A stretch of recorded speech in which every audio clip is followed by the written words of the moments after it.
Hello friends, मेरे YouTube channel में आप सभी का स्वागत है। दोस्तों, इस वीडियो में हम बात करने वाले हैं कक्षा 11 का जो पेपर है गृह प्रबंध एवं आहार पोषण यानी कि होम मैनेजमेंट का। तो उसी के बारे में हम बात करने वाले हैं वार्षिक परीक्षा के लिए। तो जो आपका समय रहने वाला है 3 घंटे, यहाँ पर आपको इंस्ट्रक्शन दे रखे हैं, इन्हें केयरफुल रीड कर लें। हम डायरेक्ट क्वेश्चनों की ओर चलते हैं बिना समय गवाए। सबसे पहले बात कर लेते हैं खंड ए की। खंड ए में पहला क्वेश्चन है जिसमें आपको रिक्त स्थानों की पूर्ति करनी है। पहला क्वेश्चन है, परिवार द्वारा विशेष अवधि में किए गए आय और व्यय के विस्तृत ब्यौरे को क्या कहते हैं? तो इसको कहते हैं बजट। लिख लीजिए आंसर, इसको कहते हैं बजट। सेकंड है, खाद्य पदार्थों में खाली जगह कर दुकानदार अधिक लाभ कमाना चाहता है। तो इसका आंसर है मिलावट करके, खाद्य पदार्थ में मिलावट कर। थर्ड है, भोजन पकाने की सर्वोत्तम विधि कौन सी है? तो सर्वोत्तम विधि है भाप द्वारा। फोर्थ क्वेश्चन है, कपास, लिनेन तथा जूट खाली जगह तंतु हैं। तो फोर्थ का आंसर है वनस्पतिज, वनस्पति तंतु हैं। फिफ्थ है, चाय का दाग छुड़ाने के लिए किसका प्रयोग किया जाता है? तो हम यूज करते हैं बोरैक्स का। लिख लें बोरैक्स। आगे बढ़ते हैं, जिसमें आपको सही गलत का चयन करना है, कौन सा कथन सही है और कौन सा गलत है। फर्स्ट है, नील लगाने से वस्त्रों में चमक आती है। तो ये बिल्कुल सही है। दूसरा है, नायलॉन के तंतु से बने वस्त्र कोमल व जल्दी फट जाते हैं। यह गलत है। तीसरा है, एग मार्क चिन्ह का प्रयोग तेल, घी, मक्खन आदि पर किया जाता है। बिल्कुल सही है। फोर है, भोजन सुपाच्य बनाने के लिए खाद्य पदार्थों को पकाना चाहिए। बिल्कुल सही है। और फिफ्थ है, लक्ष्य निर्माण एक सतत प्रक्रिया है। ये भी बिल्कुल करेक्ट है। तो 1, 3, 4, 5 ये करेक्ट हैं और सेकंड गलत है। आगे बढ़ते हैं, इसमें आपको एक शब्द में उत्तर देने हैं। तो पहला है, वह स्तर जिन्हें समय व आवश्यकता अनुसार बदला जा सके उन्हें क्या कहते हैं? उन्हें कहते हैं परिवर्तित स्तर। लिख लीजिए परिवर्तित स्तर। सेकंड है, जो मूल्य केवल मूल्य के लिए ही महत्वपूर्ण होते हैं, जैसे कला, सौंदर्य में रुचि। तो इसका आंसर है आंतरिक मूल्य। वे मूल्य क्या कहलाते हैं? आंतरिक मूल्य।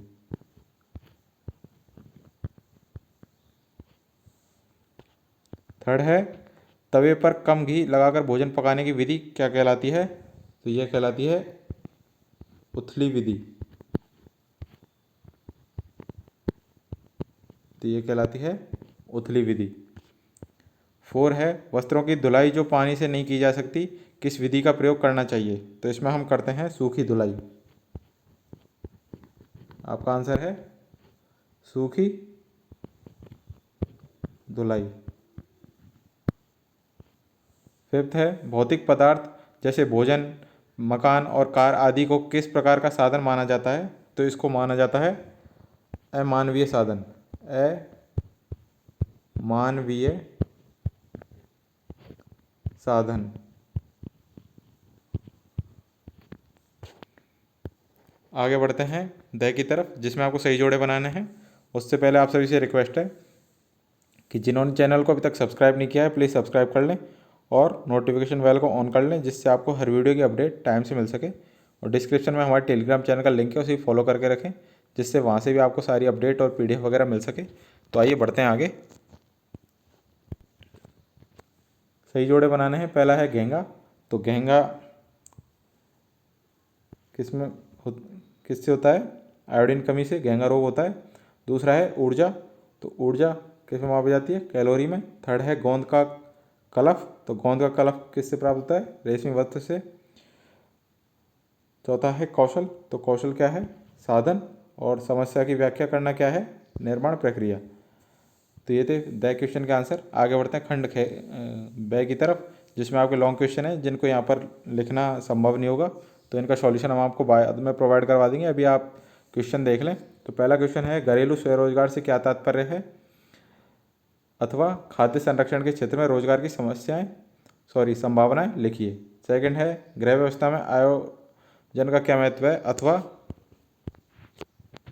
मूल्यांकन का उद्देश्य स्पष्ट कीजिए। थर्ड है, पर्दों का चुनाव करते समय किन बातों का ध्यान रखना चाहिए, अथवा घर की सजावट में नमूने का अर्थ उदाहरण सहित स्पष्ट करो।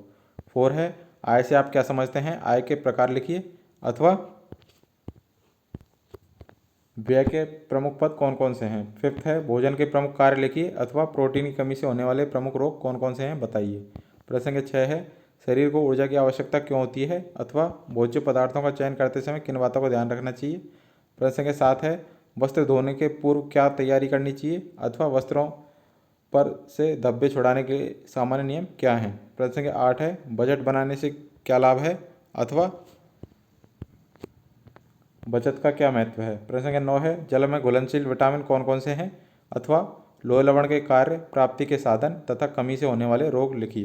प्रश्न संख्या 10 है, कपास से वस्त्र बनाने तक कौन सी प्रक्रियाएं अपनाई जाती हैं लिखिए, अथवा ऊनी रेशों की क्या विशेषताएं हैं बताइए। प्रश्न संख्या 11 है, सजावट के विभिन्न सिद्धांत लिखिए, अथवा गृह सज्जा में रेखा का क्या महत्व है बताइए। प्रश्न संख्या 12 है, भोज्य पदार्थों में मिलावट से क्या अभिप्राय है, मिलावट के कारण लिखिए। पहले तो आपको इसका मतलब बताना है, फिर इसमें मिलावट के कारण बताने हैं। अथवा में क्वेश्चन है, खाद्य पदार्थों की गुणवत्ता सुनिश्चित करने के लिए कौन कौन सी संस्थाएं कार्य करती हैं। आपको संस्थाओं के नाम लिखने हैं, फिर उन संस्थाओं के बारे में थोड़ा थोड़ा लिखना है, तब जाके आपको 6 नंबर मिलेंगे। क्योंकि लॉन्ग क्वेश्चन है तो ये थे सारे इंपॉर्टेंट क्वेश्चन आपके एग्ज़ाम की दृष्टि से। सारे के सारे क्वेश्चन महत्वपूर्ण हैं, इसलिए एक भी क्वेश्चन को मिस ना करें, सारे क्वेश्चनों को याद कर लें, रट लें और अपने फ्रेंड्स में भी शेयर कर दें, जिससे वो भी तैयारी कर सकें। और जिन्होंने अभी तक चैनल को सब्सक्राइब नहीं किया है, प्लीज़ वो सब्सक्राइब कर लें और नोटिफिकेशन बेल को ऑन कर लें, जिससे आपको हर वीडियो की अपडेट टाइम से मिल सके। और डिस्क्रिप्शन में हमारे टेलीग्राम चैनल का लिंक है, उसे भी फॉलो करके रखें, जिससे वहाँ से भी आपको सारी अपडेट और PDF वगैरह मिल सके। तो मिलते हैं आप सभी से नेक्स्ट वीडियो में, तब तक सभी को best of luck. Thank you.